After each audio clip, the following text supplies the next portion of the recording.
Áudio-vídeo gravado em 07/8 de janeiro de 2023, por Cibele Manweiler, para compartilhamento educativo e incentivo de leitura de pesquisa científica. Desde que o samba é samba, a questão das origens no debate historiográfico sobre a música popular brasileira. Marcos Napolitano, Universidade Federal do Paraná. Maria Clara Wasserman, mestranda em História na UFPR. Resumo: este artigo, na linha de um ensaio bibliográfico, procura sistematizar o debate historiográfico e para-historiográfico que tem por objeto a discussão sobre as origens da música popular brasileira. Neste sentido, procuramos examinar criticamente as bases argumentativas e as principais conclusões de duas tendências básicas. A tendência historiográfica, que trabalha com o paradigma das origens como um lugar, situado no tempo e no espaço, a ser determinado pela pesquisa histórica.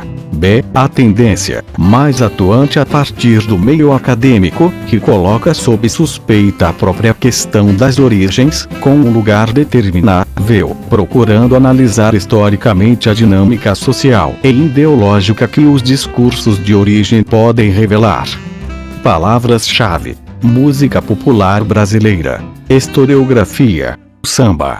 A busca das origens e do autêntico na música brasileira para analisar como a questão das origens, entendida como o momento fundador que delimitar um núcleo identitário perene, é pensada na música popular brasileira. Podemos nos concentrar basicamente em duas grandes correntes historiográficas. A primeira diz respeito à discussão quanto à busca das origens, ou seja, a raiz da autêntica música popular brasileira. A segunda corrente historiográfica procura criticar a própria questão da origem, sublinhando os diversos vetores formativos da musicalidade brasileira, sem necessariamente buscar o mais autêntico. Desde já, colocamo-nos nesta segunda perspectiva, na medida em que, para nós, deve-se problematizar o problema das origens, como objeto da reflexão historiográfica. Isto não significa fazer tábula rasa da vigorosa tradição musical que se constituiu sob o signo da música popular brasileira, mas tentar desenvolver um pensamento analítico que dê conta da pluralidade, da polifonia de sons que constituíram as bases sociológicas e estéticas da nossa música, sobretudo de matriz urbana. Ao longo deste artigo, tentaremos mapear e entender as referências e projetos que orientaram os autores que vêm marcando o debate historiográfico em questão. Entendemos a categoria da autenticidade, não como um traço inerente ao objeto ou ao evento original, mas uma reconstituição social, uma convenção que deforma parcialmente o passado, mas que nem por isso deve ser pensada sob o signo da falsidade. É sob este prisma que tentaremos pensar o problema das origens na historiografia da música popular brasileira. O impulso para a produção historiográfica sobre a questão da música no Brasil, conforme Arnaldo Contier, intensificou-se com o debate no seio do modernismo, sobretudo nas obras de Mário de Andrade e Renato de Almeida, ao longo dos anos 20 e 302. Alguns eixos de problemas se entrecruzavam. A. O problema da brasilidade. B. O problema da identidade nacional. C. Os procedimentos pelos quais deveria ser pesquisada e incorporada a fala do povo, folclore. D. Os projetos ligados aos modernismos musicais.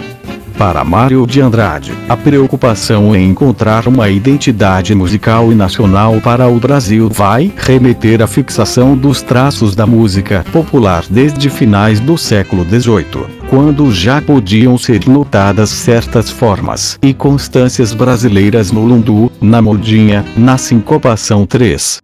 Mais tarde, ao longo do século XIX, verificou-se a fixação das danças dramáticas, como os reisados, as cheganças, congos e outras manifestações folclóricas.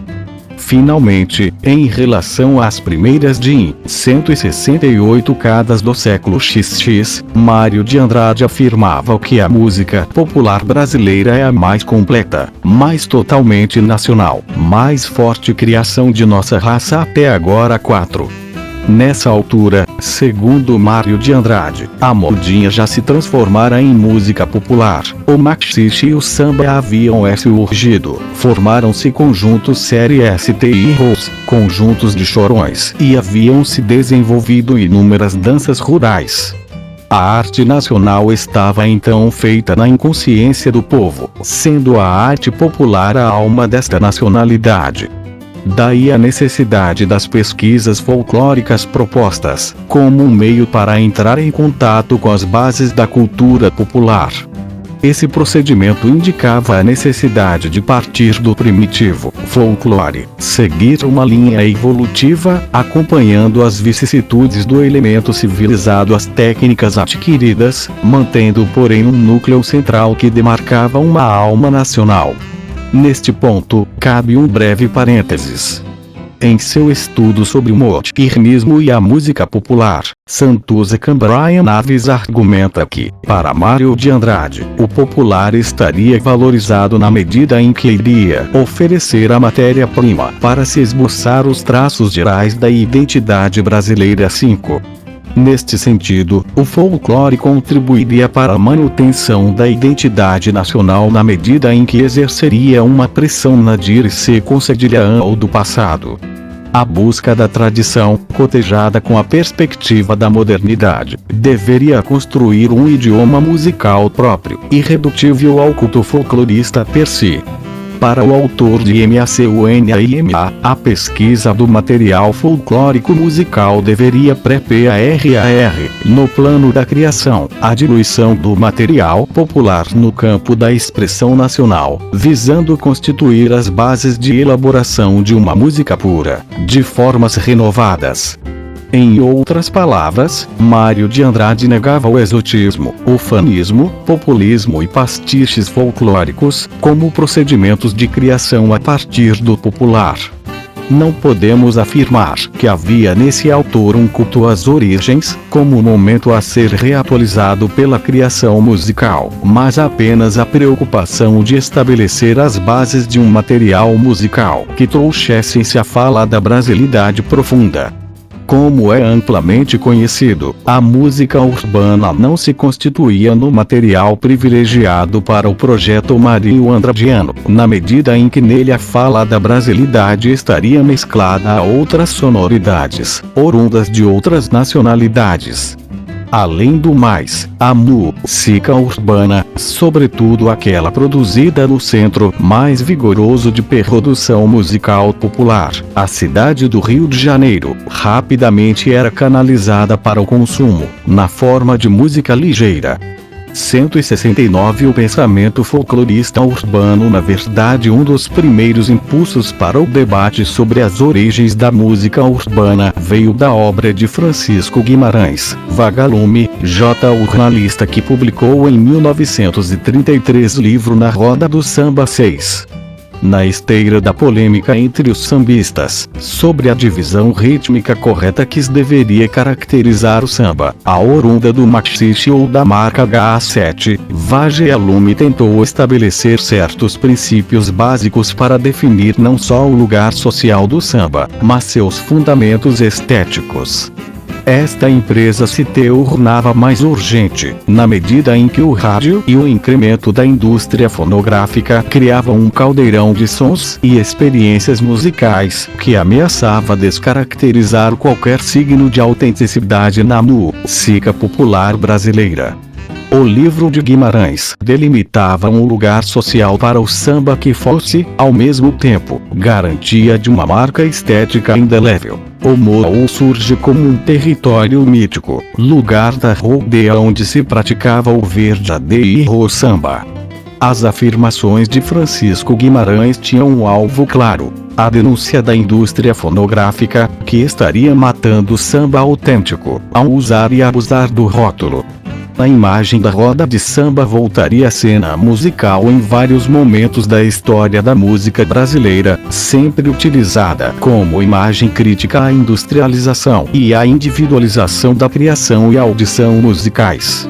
A roda de samba seria o lugar de uma fala musical coletiva, pura, espontânea, onde a criatividade daquele grupo social que estaria na origem do samba era recolocada, quase como um rito de origem. No mesmo ano, 1933, Orestes Barbosa, cronista e compositor, apresentava uma visão diferente à de Guimarães, afirmando que o samba era um patrimônio da cidade do Rio de Janeiro como um todo, e, no limite, a própria síntese da brasilidade. 8. Numa linguagem triunfalista e nacionalista, ela afirmava que o samba é carioca. 9, embora tenha nascido no Morro 0. Cada região da cidade do Rio de Janeiro havia temperado as marcas desta origem, criando um idioma musical próprio. Este encontro, para Barbosa, era o fundamento do sucesso popular do samba. No Morro vive um lirismo exclusivo, uma filosofia estranha, como que olhando a claridade do urbanismo que, afinal, olha para cima, atraído pelas melodias, e SBR, então, para buscá-las e trazê-las aos salões. Concluindo que o samba era uma síntese de inteligência, Orestes Barbosa, e neste ponto, surge mais uma diferença em relação a Francisco Guimarães, via no rádio um grande impulso para a afirmação deste novo gênero, entre tangos e fuxies, os outros dois gêneros vigorosos da época. 2. Estes dois autores, cujos livros seminais sintetizavam os debates em 170 torno do lugar social do samba, representam uma sutil clivagem na corrente de pensamento que aceita a origem como um problema central na valorização sociocultural do gênero. Francisco Guimarães não só defendia o lugar social e as formas musicais, que traziam uma marca de origem, a roda, como via no processo de incorporação do samba por segmentos culturais mais amplos uma ameaça ao seu núcleo identitário básico, sem o qual perderia sua razão de ser. Orestes Barbosa, mesmo aceitando a origem sociogeográfica do samba como um dado, afirmava que o processo de diluição em outros espaços sociais e culturais do Rio de Janeiro tinham efetivamente consagrado o samba como gênero musical nacional, por excelência. A grosso modo, estas duas posições irão marcar o debate em torno do samba pelas próximas décadas. Tendo em vista esta conjuntura mais ampla, o famoso debate musical entre Noel Rosa, branco, de classe média, morador da Vila Isabel, e Wilson Batista, negro, pobre, frequentador da marginalidade boêmia da Lapa, ocorrido entre 1933 e 1935, em torno das qualidades do malandro e do lugar do samba autêntico, deixa de ser expressão de vaidades e idiosincrasias pessoais. Tornar-se altamente emblemático, ainda que desprovido de intencionalidade e articulações mais amplas, das tensões em torno do processo de redefinição cultural e estética daquele gênero. Um ano antes do lançamento destes dois livros, em dezembro de 1932, o jovem radialista e músico almirante Henrique Fores Domingues subia um morro da Mangueira, numa visita que ganhou espaço nos jornais cariocas. 13. Almirante era parte de uma nova geração de artistas, rapidamente convertida à linguagem do samba, que era oriunda de uma classe média sediada no bairro de Vila Isabel. Junto com Noel Rosa, João de Barro, Henrique Brito, Álvaro Miranda Ribeiro, formava o Bando dos Tangarás, desde 1928. Em 1929, ao gravar na Pavuna, o Bando dos Tangarás introduziu a batucada no samba gravado. Os instrumentos de percussão até então não faziam parte do samba gravado, até porque a captação dos instrumentos de percussão ficava muito prejudicada no sistema de gravação mecânica. Influenciado por Na Pavuna, Noel se converte de uma vez à linguagem do samba, compondo Eu Vou Pra Vila. Portanto, como movimento inicial do debate acerca das origens, podemos notar a evolução de um ambiente social e musical que rapidamente se transformava, dificultando o estabelecimento de tradições unívocas e lineares. Muitos elementos perturbavam esse cenário. A entrada de novos grupos sociais no universo do samba, como o grupo de Vila Isabel, a afirmação das escolas de samba, como lugares da tradição, a Deixa Falar 171 surge em 1929, a mobilidade territorial das experiências musicais, como o eixo Estácio Morro, e, sobretudo, o caldeirão de sonoridades catalisado pela expansão do rádio, pressionado e impressionado pelo potencial de crescimento de audiências que não faziam parte do grupo social que havia configurado, inicialmente, o mundo do samba. Todos estes elementos precisavam ser disciplinados, colocados sob o prisma da tradição, sobretudo num momento em que o popular e o nacional eram as categorias de afirmação cultural e ideológica por excelência. Os autores preocupados com o problema da autenticidade do samba, não encontravam no pensamento musical de Mário de Andrade um apoio para estabelecer uma tradição reconhecível e legítima da música urbana. O esquadrinhamento do material musical popular, tal como foi trabalhado por Mário, não contribuía significativamente para organizar uma tradição aceitável para a música popular urbana, na qual o samba passava a ser o eixo central. Paralelamente, a consolidação do samba como padrão de música brasileira, culminando na sua vertente cívico-nacionalista, cujo paradigma foi a que o ARL do Brasil, só tornava mais complexo e urgente estabelecer um pensamento reflexivo sobre as origens desse gênero. A partir da linguagem sinfônica estabelecida por AQUARL, o samba se abria definitivamente para inúmeros entre CRUs e AMINTOS sonoros e culturais, pressionado por audiências radiofônicas crescentes. É precisamente esta lacuna no pensamento folclorista de Mário de Andrade que perturbou um conjunto de criadores musicais, radialistas e jornalistas cariocas. A partir do final dos anos 40, eles tomaram para si a tarefa de consolidar um pensamento historiográfico sistematizado em torno da música urbana. Nesse momento, nomes como Almirante, Henrique Forés Domingues e Lúcio Rangel ganharam destaque. Dialogando com as posições de Francisco Guimarães, mas imbuídos de um espírito científico de coleta e preservação, esses jornalistas e radialistas acabarão por demarcar o espaço de um inusitado folclorismo urbano 14. O caso de Almirante é exemplar. Em sua obra, No Tempo de Noel Ro, SA15, o radialista e compositor procurou estabelecer as bases históricas da música urbana brasileira, por meio de antecedentes folclóricos. Ele foi um dos primeiros, se não o primeiro autor, a enfatizar a genialidade de Noel Rosa, figura central no seu panteão de gênios da música brasileira. Mas as preocupações de Almirante não estavam ligadas apenas em preservar a trajetória e a obra de Noel. Ele coletou, com rigor enciclopédico, diga-se, uma ampla gama de sonoridades musicais do Brasil, numa espécie de missão de pesquisas folclóricas, que tinha como base a sua atuação 172 no rádio. Em seus programas, empenhava-se em pedir inúmeras contribuições aos ouvintes.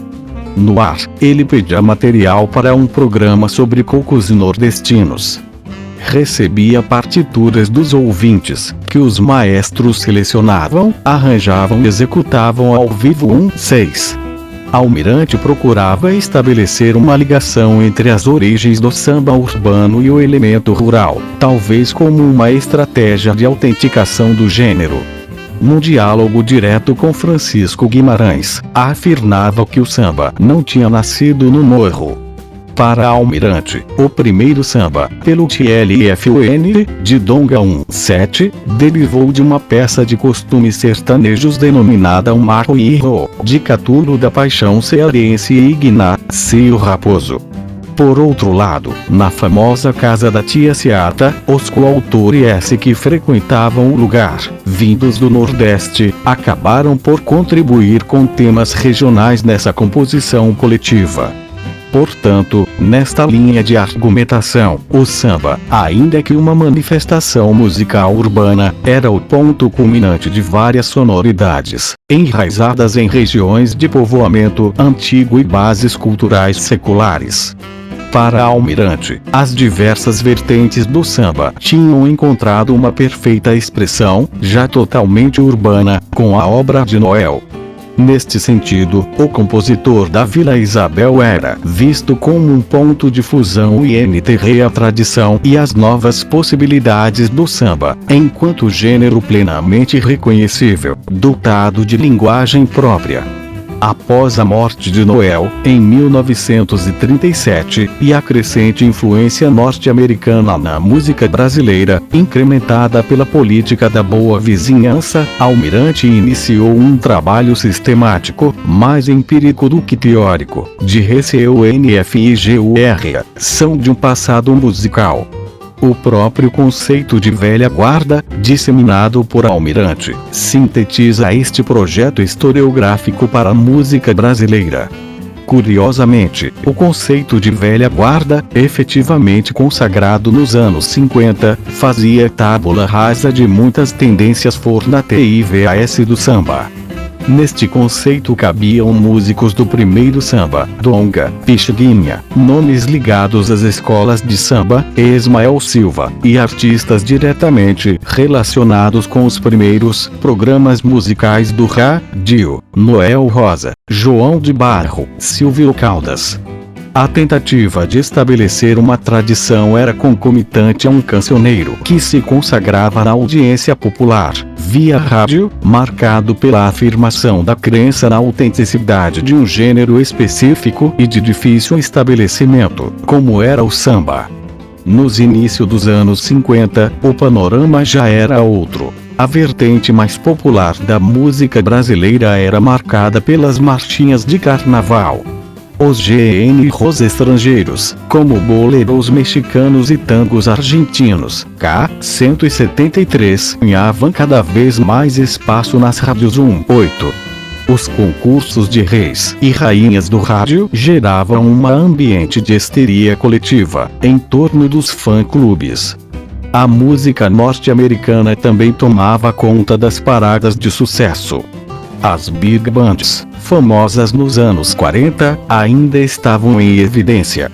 Em algumas rádios, havia uma grande divulgação do JZZ, pois esse gênero americano ganhava cada vez mais respeitabilidade entre alguns músicos cariocas, sobretudo aqueles que trabalhavam na noite da Zona Sul.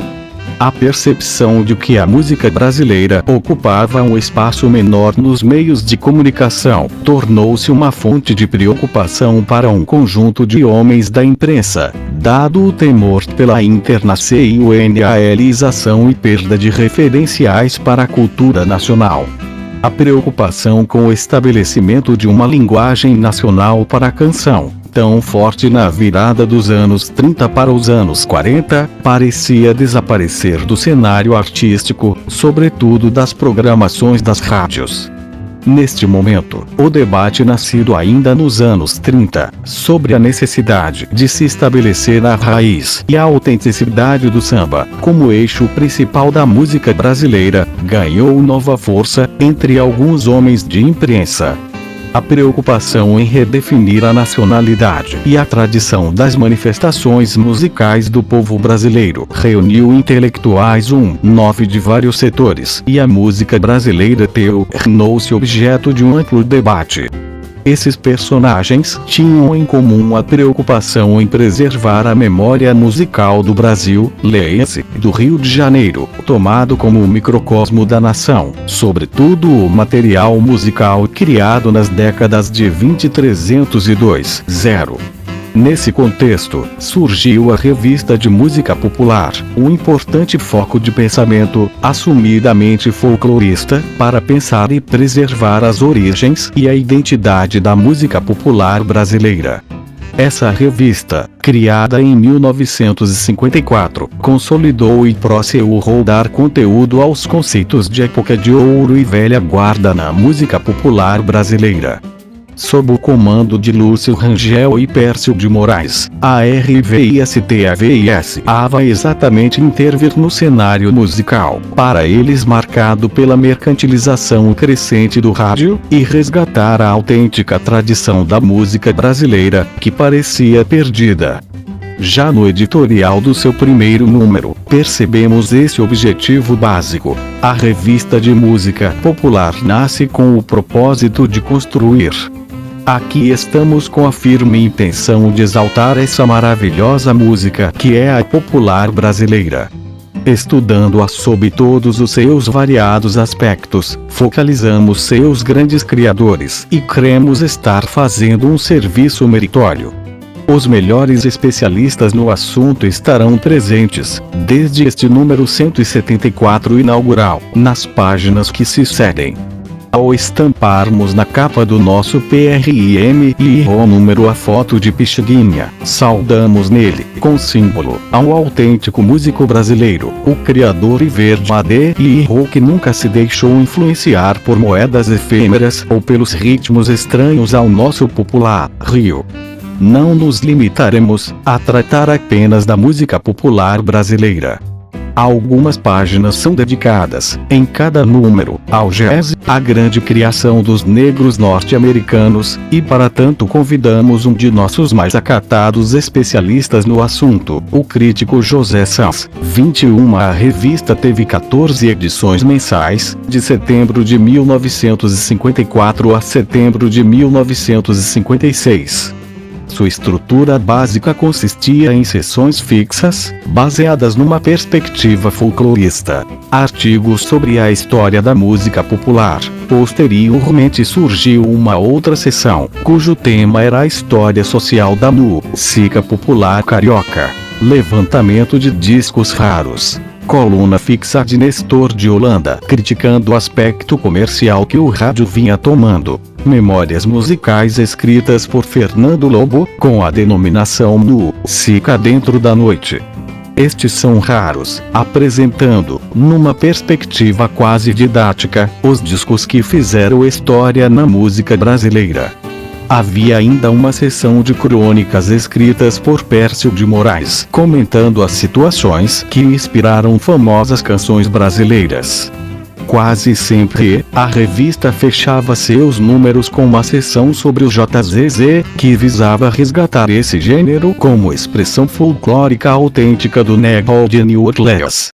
O objetivo assumido da revista de música popular era sistematizar um pensamento folclorista aplicado à música popular urbana, como uma espécie de resgate de gêneros e estilos incorporados pelo mercado radiofônico e fonográfico. Na época, associada à presença da revista ao trabalho dos folcloristas, foi lançada uma grande antologia da música popular brasileira, uma coleção de discos raros que seriam lançados em quantidade restrita, 200x e MPLAs, apenas para os cotistas da iniciativa. Rangel justificou o lançamento, com base em preocupações nacionalistas. Vale a pena a longa citação. O folclore musical e a música popular brasileira estão sofrendo o impacto de influências estranhas à medida que o progresso, no caso, representado pelo rádio, penetra nas camadas mais pobres da população e nas regiões mais afastadas da civilização, que são a fonte de todo o nosso patrimônio musical. Breve, o pesquisador terá imensa dificuldade em destacar exatamente o que é música brasileira. Nos centros urbanos, principalmente, essa dificuldade já se faz sentir. No Rio de Janeiro, por exemplo, rara é a música de compositor popular ou sambista, atualmente, que não está 175 cevada de modismos e estilos pertencentes ao bolero, à rumba, à música popular americana e principalmente sob a influência estética do atonalismo, através do bebop. Urge, portanto, tomar medidas no sentido de preservar a nossa música, seja pela regravação e popularização dos velhos discos hoje esgotados, seja pela gravação de novos compositores e sambistas que, considerados não comerciais, têm na sua música toda a pureza tradicional dos temas e formas brasileiras. Daí a ideia de se criar uma antologia da música popular brasileira, com o objetivo de proporcionar aos estudiosos e interessados o que há de mais genuíno e importante no terreno do folclore musical e da música popular 22. A revista se atualizou um tipo de pensamento folclorista, sobretudo nos meios intelectuais cariocas, que gerou outros frutos, mesmo depois de seu fechamento, em 1956. Um exemplo é o Congresso Nacional do Samba, de 1962, organizado pela Companhia de Defesa do Folclore Brasileiro. A intenção desse congresso seria preservar as características do samba sem TRAR-lhe as perspectivas de modernidade e progresso. Na introdução do documento, redigido pelo folclorista Edson Carneiro, lê-se: o Congresso do Samba valeu por uma tomada de consciência. Aceitamos a evolução normal do samba como expressão de alegrias e tristezas populares. Desejamos criar condições para que essa evolução se processe com naturalidade, como reflexo real da nossa vida e dos nossos costumes. Mas também reconhecemos os perigos que cercam essa evolução, tentando encontrar modos e maneiras de neutralizá-los. Não vibrou por um momento sequer a nota saudosista. Tivemos em mente assegurar ao samba o direito de continuar como expressão legítima do sentimento de nossa gente 23. Esse documento de 1962 representa um eco direto do pensamento folclorista, que foi trazido à tona na década de 50. Mas a partir de 1959, a pressa perturbadora da bossa nova, um projeto de renovação estética e modernização que, ao mesmo tempo, reivindicava o seu lugar na tradição do samba, acabou por reacender o debate e torná-lo mais complexo. O próprio Lúcio Rangel, diretor da revista, lançou um livro nos anos 60 que dava continuidade ao seu trabalho de busca das origens. A obra Sambistas e Chorões 2/4 novamente fazia menção à lacuna do pensamento musical de Mário de Andrade em relação à música urbana. Para Rangel, como outros folcloristas clássicos, Mário preferiu o estudo a partir de pequenos núcleos da população, ao grande samba, cantado e dançado por milhões de brasileiros, embora em 176 influenciado por moedas internacionais, como tinha que ser. Preferiu os caboclinhos de João Pessoa ou do Rio Grande do Norte, o boi-bumbá do Amazonas e as congadas da Vila Lindóia 25. O prefácio de Brasília e Tiberê, por sua vez, denunciava a influência da música estrangeira no nosso folclore, numa clara alusão à turma da BN. Ela foi ferida de morte na sua parte orgânica mais preciosa, atingida na cerne, na medula, isto é, no ritmo. Desaparece o ímpeto dinamogênico do sincopado e, privada de sua vivacidade rítmica, a melodia popular se amolentou, tornou-se invertebrada, perdendo caracteres raciais específicos. Há, entretanto, um fato que me consola. É pensar que o folclore é coisa eterna e imperecível. A prova está na vitalidade criadora de alguns remanescentes da velha guarda, a exemplo desse bravo Pixinguinha, 26. Ari Vasconcelos é outro nome ligado ao pensamento folclorista em torno da música popular.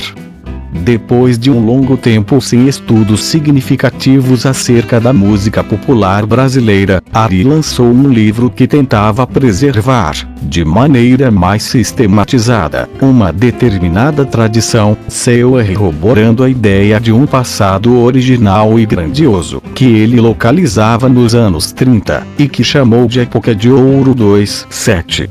Um dos aspectos centrais em seu livro é a divisão da história da música urbana em 4 fases.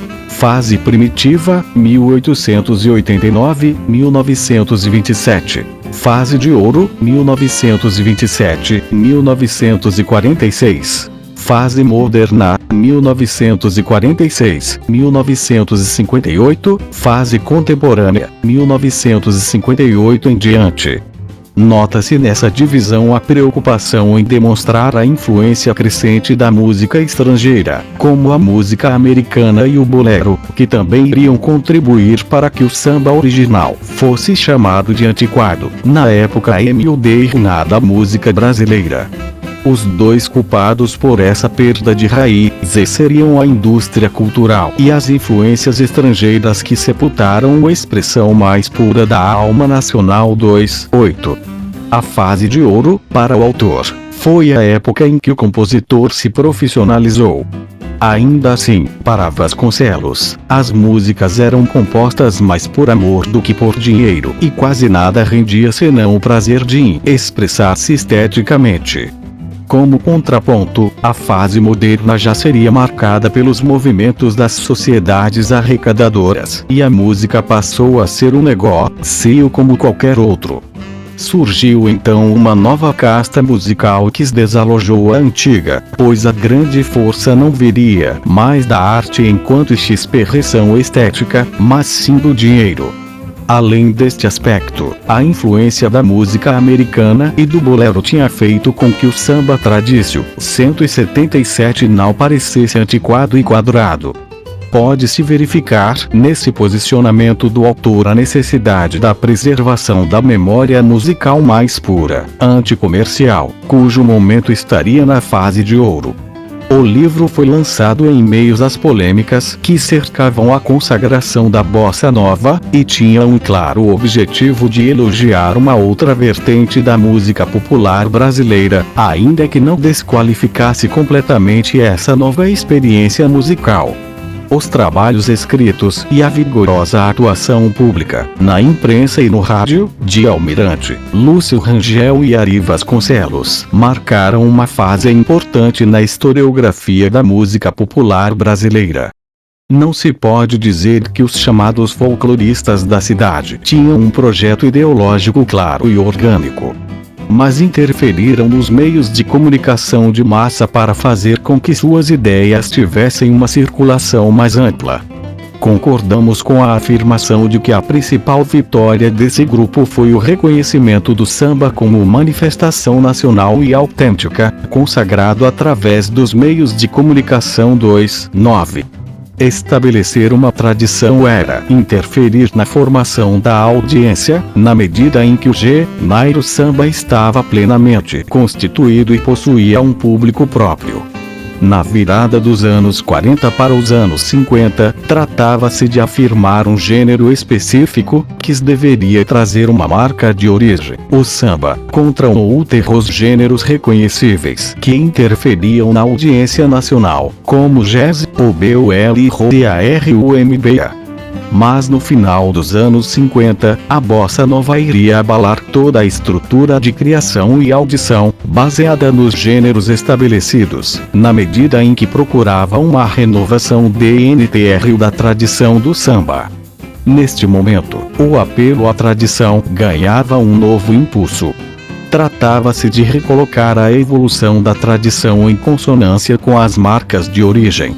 José Ramos Tinhorão, A Crítica da Moderna MPBHRDIRO, em parte, do pensamento folclorista que analisamos. José Ramos Tinhorão ocupa um lugar destacado na historiografia da música brasileira, não só pela sua grande produção bibliográfica 3.0, como também pela sua verve polemista.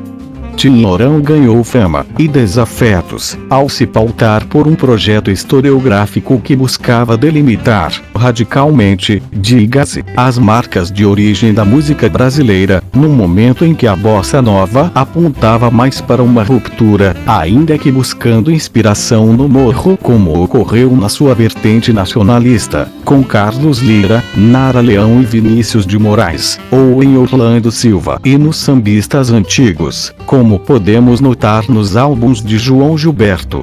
178 A ideia básica, quase um LIT-MUTIF que perpassa toda a obra de Tim Lourão, está em definir um tipo de nacionalismo com base no pensamento folclorista que enfatiza a ligação direta entre autenticidade cultural e base social, grupos de negros e pobres. Sob essa ótica, há uma preocupação em separar o que é popular e o que é folclórico. A música folclórica seria aquela de autor desconhecido, transmitida oralmente de geração em geração. A música popular, ao contrário, seria composta por autores conhecidos e divulgada por meios gráficos, ou seja, através da gravação e venda de discos, partituras, fitas, filmes etc., cujo lugar social são as cidades industrializadas. Enquanto as criações populares, individuais, se mantiveram organicamente ligadas ao universo folclórico coletivo, tal como é definido por Tim Lourão, a música brasileira manteve um núcleo de autenticidade, sendo efetivamente popular e brasileira. Na medida em que as canções passaram a ser direcionadas para o rádio, a partir dos anos 30, e, nos anos 60, para a TV, ela foi dissociando-se da sua base social originária. Nesta linha de argumentação, a bossa nova representava o momento máximo da ruptura com as origens, logo, com a autenticidade. Em seus livros iniciais, abertamente polemistas 31, Tim Lourão construiu VRBAB e os manifestos contra a hegemonia da bossa nova e da moderna MPB, hegemonia consolidada em torno dos programas de televisão, na nova audiência musical das grandes cidades brasileiras. Suas afirmações eram claras. No caso especial do Brasil, a realidade desse mecanismo de dominação cultural, o mercado internacionalizado, gerou uma intervenção contínua no processo evolutivo da música urbana, tornando-se mais forte à medida que a classe média se foi apropriando dos gêneros criados pelas camadas PUPULA das cidades que se nutria do material folclórico estruturado após 4 séculos de vida rural. 32. Nesse raciocínio, um outro grupo social, classe média branca e internacionalizada, se apropriou dos materiais originais da música brasileira, diluindo-os em estruturas e ornamentos ditados pela indústria cultural internacionalizada, cuja matriz se encontraria fora do espaço do nacional popular. Tim Lourão defende a tese da expropriação da música popular pela classe média, cuja consequência inevitável foi a perda de referenciais de origem. Historicamente, Tim Lourão destaca 2 momentos cruciais, onde este processo de expropriação está bem marcado: o surgimento do grupo de Vila Isabel, nos anos 30, e a bossa nova, no final dos 179 anos 50. Este último movimento, mais do que se apropriar do material musical popular, deformou num nível tão elevado que o teria diluído no JZZ. Essa é a sombria conclusão de Tim Lourão, na contracorrente da euforia gerada pela renovação da música brasileira, nos anos 60, entre artistas e intelectuais de esquerda. Diz ele, o amoldamento progressivo da chamada música do meio do ano ao gosto internacional, desde o samba-canção abolerado da década de 40, tinha conseguido descaracterizar por tal forma o que ainda existia de ligação com as fontes de tradição popular brasileira, que a música urbana, ao nível da classe média, ia entrar numa nova fase, a de procurar nos chamados sons universais propostos pela indústria do disco, a fim de obter o alarga MNTO do mercado em nome da cultura de massa. 33. A partir dos anos 70, os livros de José Ramos Tim Lourão PROCURARAM incorporaram uma periodização marcada pela longa duração e por um aporte documental extenso. Mas o tema da expropriação cultural continuou sendo o eixo da sua argumentação, dando um tom de denúncia à sua obra, direcionada contra os rumos da chamada MPB, com maiúsculas, tida por ele como um produto da classe média internacionalizada e voltada para os interesses das grandes gravadoras multinacionais. Nesse sentido, sua obra foi a ponta de lança de um pensamento ancorado no folclorismo urbano, cujo eixo era a atuação de homens da imprensa, sediados sobretudo na imprensa carioca, e agitadores culturais. O tema da expropriação cultural gerou outros trabalhos. Entre eles destacamos o pequeno livro de Muniz Sodré 3-4, publicado nos anos 60 e reeditado recentemente. Sodré trabalhou com a categoria da expropriação, mas a explicava do ponto de vista mais estrutural, como lógica de um processo produtivo que deu à classe média poder econômico para influenciar a indústria fonográfica. Apesar deste processo de expropriação, Sodré resgatou a importância do núcleo da sincopação, como elemento musical e cultural que garante uma identidade do samba, mesmo após décadas de mudanças impostas pela indústria fonográfica. Neste sentido, o samba, mais do que um gênero puro, seria um gênero, SNTS, processo dinâmico de fusão de elementos negros, baseado na síncopa, que funcionaria como um princípio estruturador básico 35. Muniz Sodré destaca a importância do negro na formação do samba e seus vínculos religiosos, que se mantêm como marca de origem. O samba é visto então como um movimento de continuidade e afirmação dos valores culturais negros, uma cultura não oficial e alternativa, que seria 180 uma forma de resistência cultural ao modo de produção dominante da sociedade carioca do início do século XX. Sodré chama a comercialização do samba na década de 20, após o sucesso de Pelo Telefone, de diáspora africana no Rio de Janeiro 3-6. Uma diáspora que manteve elementos de origem, embora não mais concentrados num lugar social específico. Trabalhando ainda com o conceito de expropriação cultural do negro, aplicada ao universo específico das escolas de samba e dos desfiles de carnaval, a socióloga Ana Maria Rodrigues defende a tese de que o branqueamento e usurpação das festividades afro-brasileiras representou mais uma estratégia ideológica de afirmação da democracia racial brasileira 3-7. A autora chega a uma conclusão diferente de Sodré, pois enfatiza que a estratégia da sociedade branca dominante foi eficaz em enfraquecer o caráter étnico das associações carnavalescas dos negros, e no limite, do próprio samba, como gênero musical, impedindo que elas se tornassem elementos de construção de uma consciência negra. Mesmo assim, Ana Maria Rodrigues reconhecia que, apesar de tudo, as escolas de samba sobrevivem ainda como celeiro de padrões culturais negros e ao mesmo tempo revelam esses mesmos padrões alterados e transformados em produtos culturais acabados 3-8. O que importa, para o nosso ensaio, é destacar que apesar de afirmar que não pretende estabelecer a propriedade atual do samba ou querer que exista um fechamento de tais FSTAS 3-9, Ana Maria chega a falar em uma virgindade das primeiras manifestações carnavalescas dos negros, tendo o samba ocupado um lugar central na pureza destas festividades 4-0.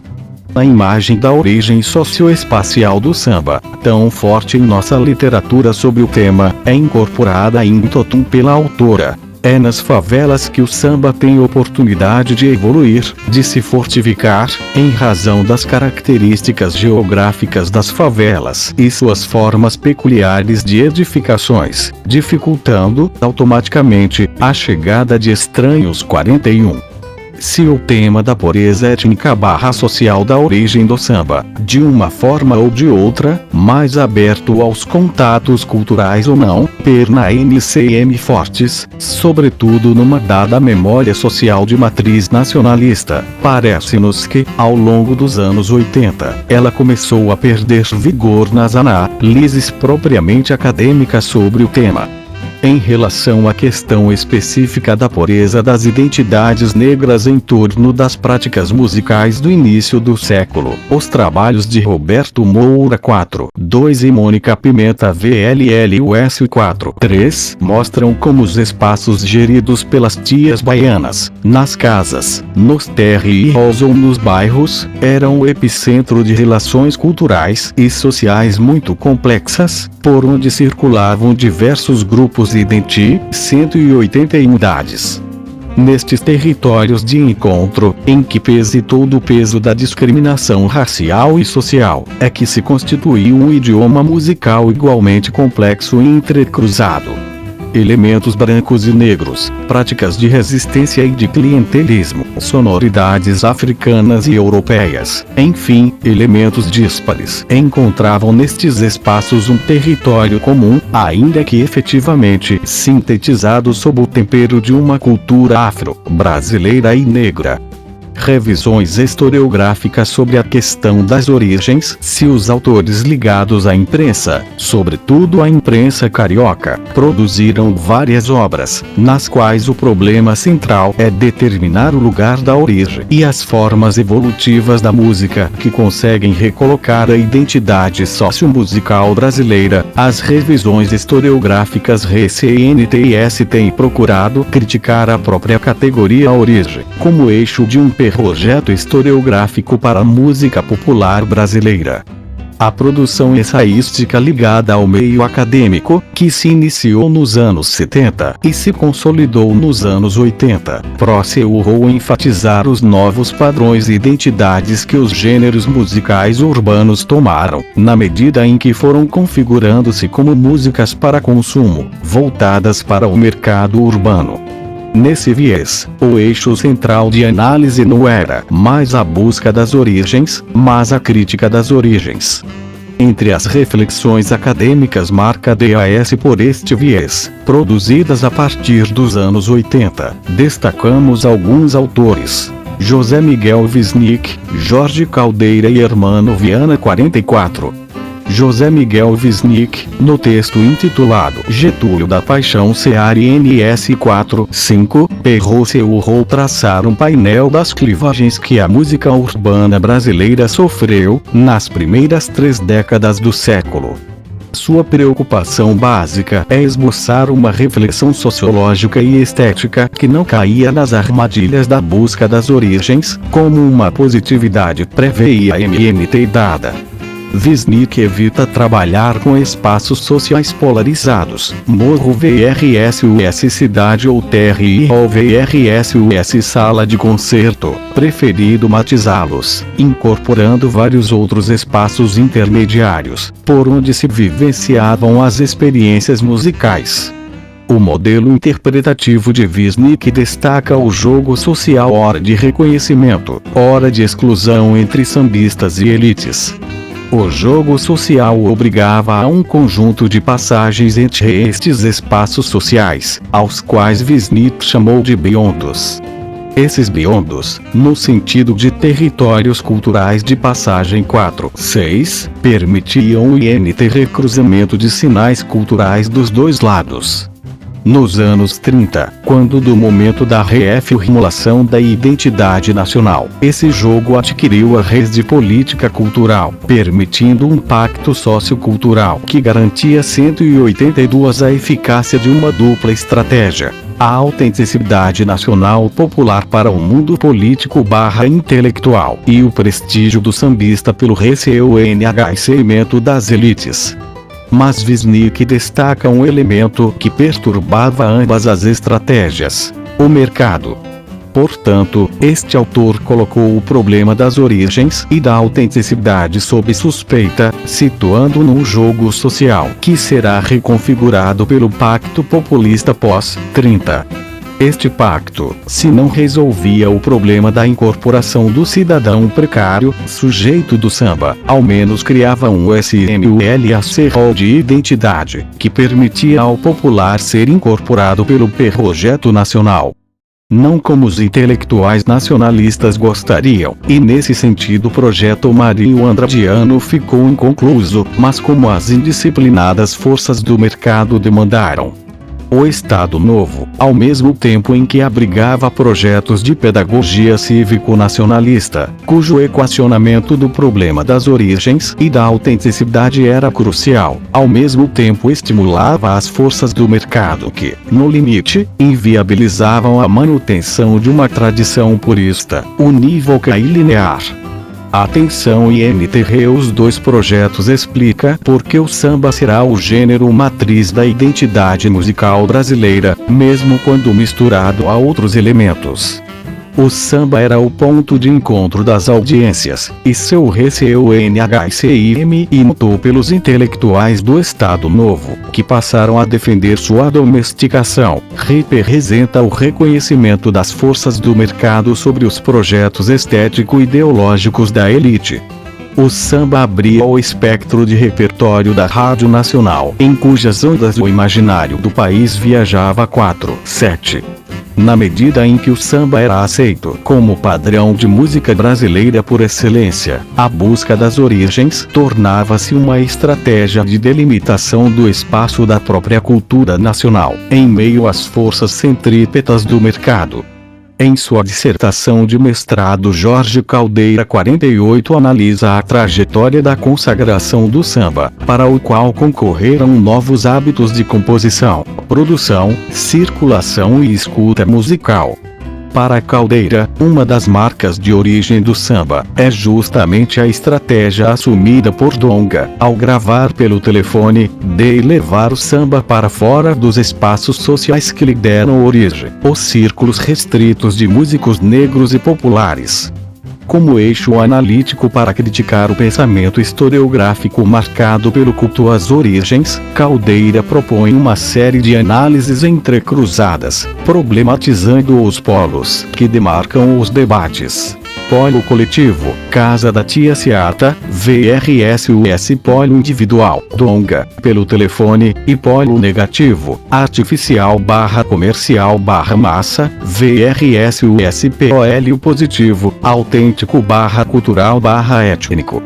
Para Caldeira, se é possível falar em evolução do samba, deve-se 183 levar em conta o processo amplo que está em jogo. Não é apenas a criação de uma forma musical, mas também um fenômeno social que envolve, ao mesmo tempo, a individualização da figura do autor, a circulação da obra criada, no meio social amplo, por meios mecânicos. 49.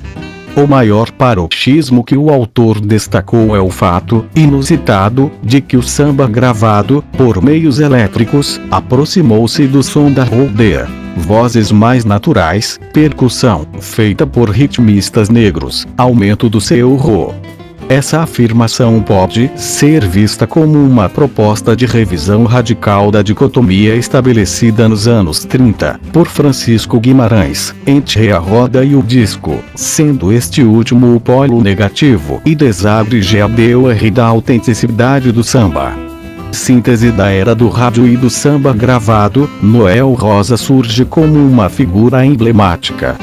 Para Caldeira, Noel era um compositor voltado para as massas anônimas, e o que estava em jogo na sua obra não era o problema da autenticidade, mas da formulação de novas soluções estéticas, voltadas para audiências mais amplas. Sinho e Noel Rosa são protagonistas importantes na análise de Caldeira, como herdeiros da tradição de individualização da autoria, iniciada por Djonga, de um tipo de música que até então era um fenômeno coletivo, roda de samba. Sendo assim, a trajetória nascente do samba seria enmarcada por um ato de ruptura e não de continuidade. São esses nomes que, ao longo dos anos 20 e 30, iriam completar o ciclo de formação do samba como padrão de música urbana brasileira. Mas enquanto ensinou, ainda predominava a criação do samba por encomendas, e o objetivo era agradar um público qualificado, inserido nas malhas da sociedade do favor que a malandragem ensejava. Em Noel a canção já era popular, ou seja, produzida para um público anônimo, amplo e impessoal, as massas urbanas. Enfim, para o autor, é na trajetória roda-disco, pensada a partir de tensões e descontinuidades, que deve ser situada a questão da origem de canção urbana brasileira, baseada no samba como gênero matriz. Esta posição afasta o autor das tendências que buscam enfatizar uma identidade constituída de uma vez por todas, como marca de uma origem, e que vai se perdendo na ida ao mercado. Em seu livro publicado em meados dos anos 90, Hermano via NNA 5.0 destaca que o samba não nasceu autêntico, mas foi autenticado ao longo dos anos 20 e 30. Dentro desses aspectos, a tese central desse trabalho está no processo de invenção de uma tradição 5.1 do samba como expressão social de raiz. Este processo foi um dos parâmetros fundamentais da mediação cultural pela qual o samba passou de música marginal a música 184K brasileira. Outro problema central investigado por Viana, a partir dos NCUNT socioculturais e ideológicos, é a clivagem que a questão da mestiçagem sofreu nos anos 20 e 30. Da raiz dos males do Brasil a definidora do caráter nacional 5.2. Esse é um mistério do qual o samba é fundamental, pois muda o parâmetro pelo qual se pensa a nacionalidade. O autor rejeita as teses que localizam o samba como patrimônio cultural negro, expropriado pelos brancos e transformado em artigo de consumo. Viana tenta demonstrar que boa parte das elites intelectuais, ainda que sob o signo do exótico, sempre foram atentas aos sons das ruas, como por exemplo o choro e a mudinha. Seu livro trabalha a ideia de que mitos, como o da autenticidade do samba de raiz, da resistência cultural que ele teria desempenhado, são invenções históricas de forte caráter ideológico. É a invenção da tradição que, a partir de práticas sociais do presente, se ancora com tal força no passado, que muitas vezes essas práticas passam a ser vistas como um processo herdado naturalmente, sem a mediação de interesses e ideologias que buscam a legitimação histórica. Aliás, o maior ou menor grau de naturalização e diluição dos rituais, inventados no fundo dos tempos, é o termômetro da eficácia, ou não, do processo de invenção da tradição. Viana também demonstra que a fluidez do processo social do Rio de Janeiro sempre propiciou encontros de diversos segmentos sociais, burlando fronteiras morais, culturais e econômicas. São esses encontros sistematizados como procedimento cultural, que acabariam servindo de cimento a uma nova ideia de nação. O autor sugere que a incorporação da cultura popular feita pelo Estado Novo Getulista não foi simplesmente uma expropriação cultural, e sim a formulação ideológica de uma tendência histórica ancorada na experiência de vários segmentos sociais. O Estado Novo teria se aproveitado de uma prática cultural propícia à diluição de fronteiras e conflitos, utilizando o samba como laboratório cultural na construção de uma cultura nacional.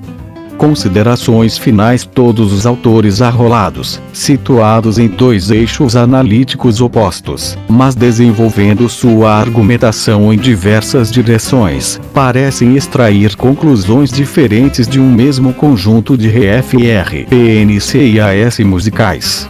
Neste sentido, poderíamos nos colocar uma questão básica: qual o lugar das experiências e obras musicais em todo este debate? Como o signo musical se presta a tamanho leque de argumentações e contra 185 argumentações, gerando conclusões tão diferentes? Estas questões nos levam ao problema metodológico central de uma história social da música renovada: a capacidade de trabalhar as fontes musicais em toda a sua polifonia de sons, explorando os diversos tempos históricos que as obras, neste caso as obras musicais, são portadoras. Arnaldo Condier nos lembra que os sentidos enigmáticos e polissêmicos dos signos musicais favorecem os mais diversos tipos de escutas ou interpretações, verbalizadas ou não, de um público ou de intelectuais envolvidos pelos valores culturais e mentais, altamente matizados e aceitos por uma comunidade ou sociedade. A partir destas concepções, a execução de uma mesma peça musical pode provocar múltiplas escutas conflitantes ou não, nos decodificadores de sua mensagem, de acordo com uma perspectiva sincrônica ou diacrônica do tempo histórico 53. Os trabalhos historiográficos produzidos a partir de meados dos anos 80 parecem estar tentando encarar o desafio de favorecer a escuta simultânea e sincrônica das fontes musicais 5/4 sem reduzir a história da música brasileira a um mero apêndice da história da sociedade ou da história das ideias. Mas essa tarefa não é simples de ser realizada. Na nossa opinião, os programas de pós-graduação em História, e talvez de Ciências Humanas em geral, ainda estão longe da sistematização crítica do debate, o que implicaria em diálogos constantes entre as instituições e especialistas, bem como do mapeamento metódico de todo o potencial documental, que nos permita consolidar um efetivo domínio historiográfico em torno da música popular brasileira. Sem esquecer a necessidade, imposta pela própria natureza do objeto, de estimular as trocas interdisciplinares. Quando conseguirmos vencer o isolamento disciplinar e o diletantismo que muitas vezes marcaram as reflexões sobre a história da música no Brasil, a historiografia talvez consiga fazer jus à rica polifonia de sons e ideias que constituíram fantásticas experiências musicais na sociedade brasileira ao longo do século XX. Notas 1 Peterson, Richard. La fabrication de l'authenticité, la country music. In Actes de la Recherche em Ciências Sociales, 93, Join/1992. 2 Condier, Arnaldo. Música no Brasil, História e Interdisciplinaridade. Algumas interpretações, 1926, 1980. História em debate.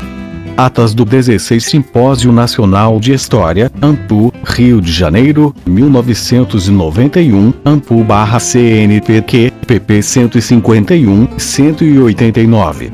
3 Andrade, Mário. Ensaio sobre música brasileira. São Paulo, Livraria Martins, 1962. 1864 idem, p. 24. 5 Neves, Santuza C. O Violão Azul. Rio de Janeiro, ed. FGV, 1998.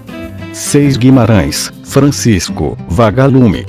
Na Roda de Samba. Segundo ed. Rio de Janeiro, Funarte, Col. MPB Reedições, 2, 1978. 7 SBR Este tema, versão drone, C. Mudanças de padrão rítmico do samba carioca, 1917, 1937. Digite. S/B, 06P 8 Barbosa, Orestes. Samba. Sua história, seus poetas, seus músicos e seus cantores. Segundo ed. Rio de Janeiro, Funarte, 1978. 9 idem, p11. 10 idem, p29.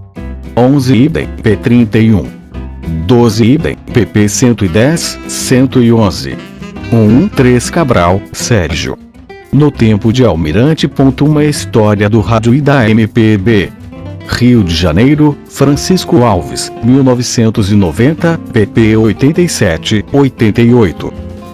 4 XP Reção utilizada por Inor Paiano.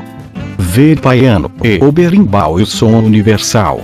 Lutas culturais e indústria fonográfica nos anos 60. Dissertação de mestrado em Comunicação Social, ECA/USP, São Paulo, 1994. 5 Domingues, Henrique F. Almirante. No tempo de Noel Rosa. São Paulo, Francisco Alves, 1963. 16 Paiano e Top City P. 63. 7 São várias as controvérsias quanto à autoria de Pelutier Fune. O compositor Donga assumiu sua paternidade ao registrar esse samba na Biblioteca Nacional, em 1916. 18 Lenharo, Alcir. Cantores do rádio. A trajetória de Nora Ney e Jorge Goulart e o meio artístico do seu tempo.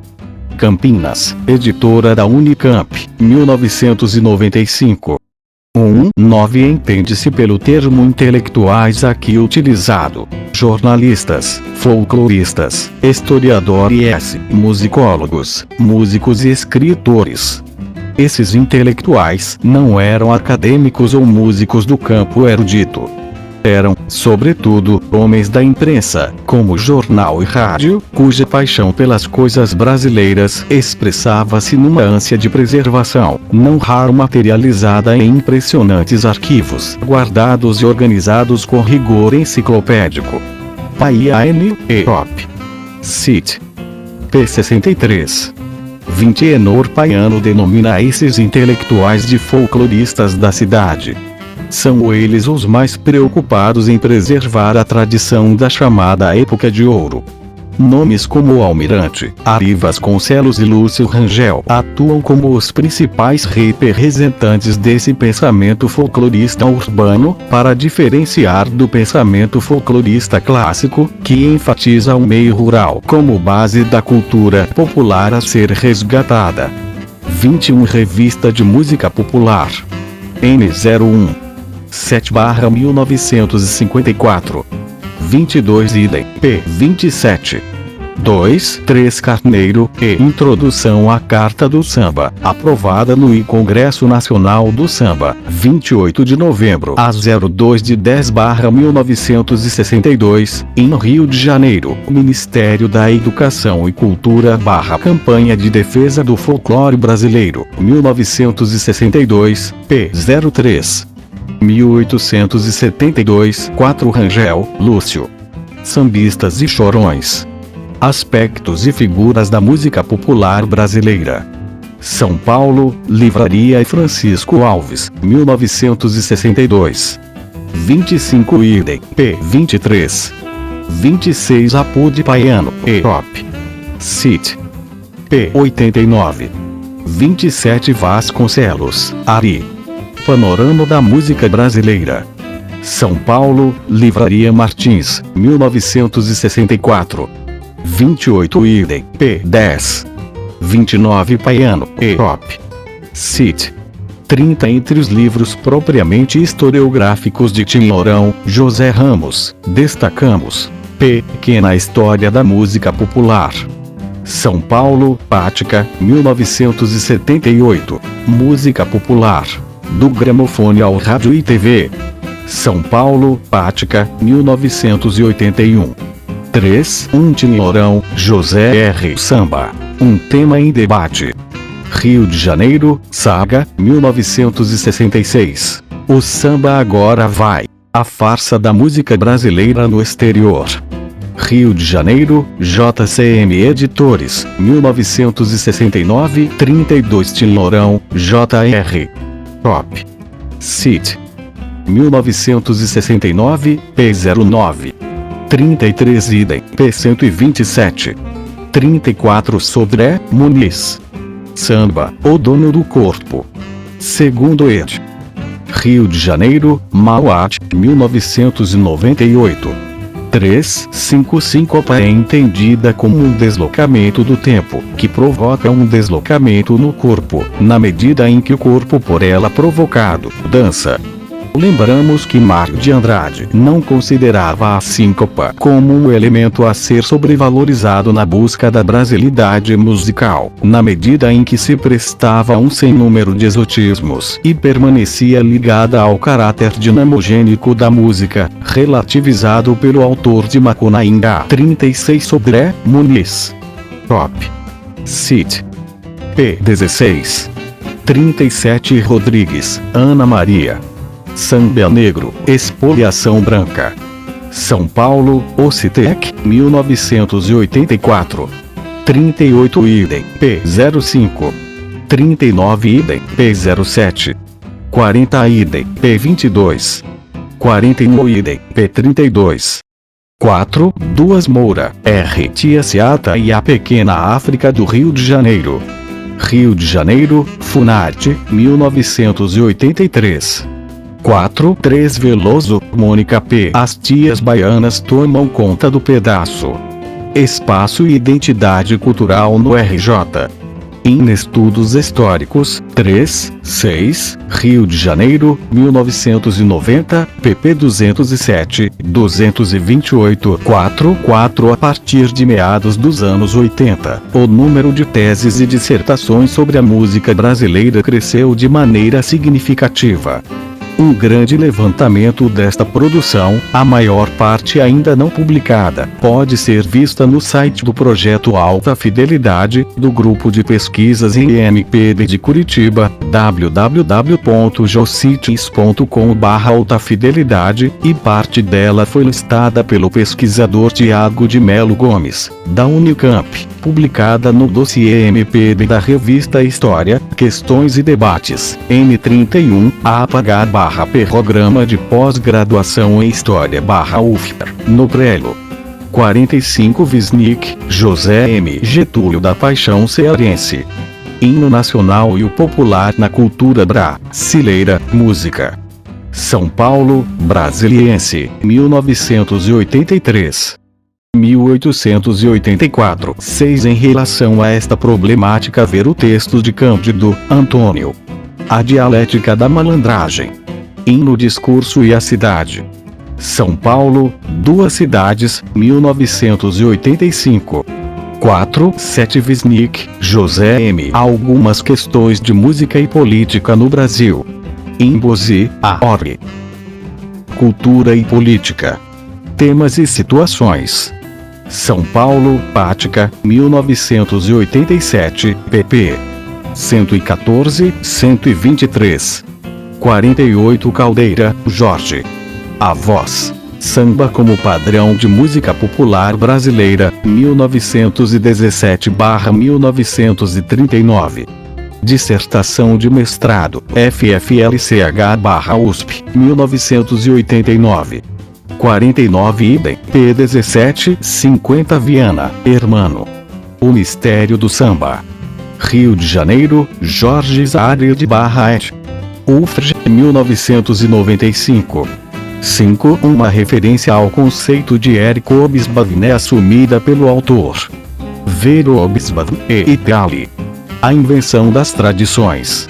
Rio de Janeiro, Paz e Terra, 1987. 52 Viana, H.Op.Cit.P. 30. 53 Contier, Arnaldo. Op. Cit. P. 151. 54 idem. Artigo recebido em 12/1999. Aprovado em 04/2000. Áudio gravado em 07 de janeiro de 2023, por Cibele Manweiler para compartilhamento educativo. Marketing. Inovação. Criatividade. Publicidade. Comunicação. O direito de compartilhar para o deficiente visual, sem fins lucrativos, de acordo com a Lei N. 9610, de 19 de fevereiro de 1998. Capítulo 4 das limitações aos direitos autorais art. 46. Não constitui ofensa aos direitos autorais. I. A reprodução. D. De obras literárias, artísticas ou científicas, para uso exclusivo de deficientes visuais, sempre que a reprodução, sem fins comerciais, seja feita mediante o sistema Braille ou outro procedimento em qualquer suporte para esses destinatários. Lei N. 13.146, de 6 de julho de 2015. Institui a Lei Brasileira de Inclusão da Pessoa com Deficiência, Estatuto da Pessoa com Deficiência. Capítulo 3 da Tecnologia Assistiva art. 74. É garantido à pessoa com deficiência acesso a produtos, recursos, estratégias, práticas, processos, métodos e serviços de tecnologia assistiva que maximizem sua autonomia, mobilidade pessoal e qualidade de vida. Capítulo 4 do Direito à Educação. Art. 27. A educação constitui direito da pessoa com deficiência, assegurado sistema educacional inclusivo em todos os níveis e aprendizado ao longo de toda a vida, de forma a alcançar o máximo desenvolvimento possível de seus talentos e habilidades físicas, sensoriais, intelectuais e sociais, segundo suas características, interesses e necessidades de aprendizagem. Ainda para a atualização, a Comissão dos Direitos das Pessoas com Deficiência aprovou proposta que exige, nas bibliotecas públicas, a oferta de publicações acessíveis às pessoas com deficiência visual, como audiolivros, e de tecnologias que permitam o acesso ao texto escrito por vias alternativas. Fonte: Agência Câmara de Notícias. Capítulo 9 do Direito à Cultura, ao Esporte, ao Turismo e ao Lazer. Art. 42.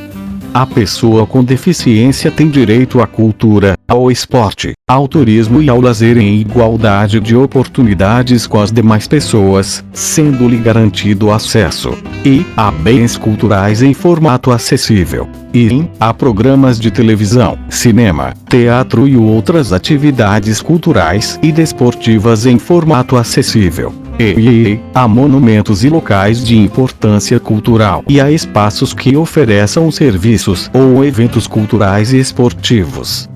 Parágrafo 1º. É vedada a recusa de oferta de obra intelectual em formato acessível à pessoa com deficiência, sob qualquer argumento, inclusive sob a alegação de proteção dos direitos de propriedade intelectual.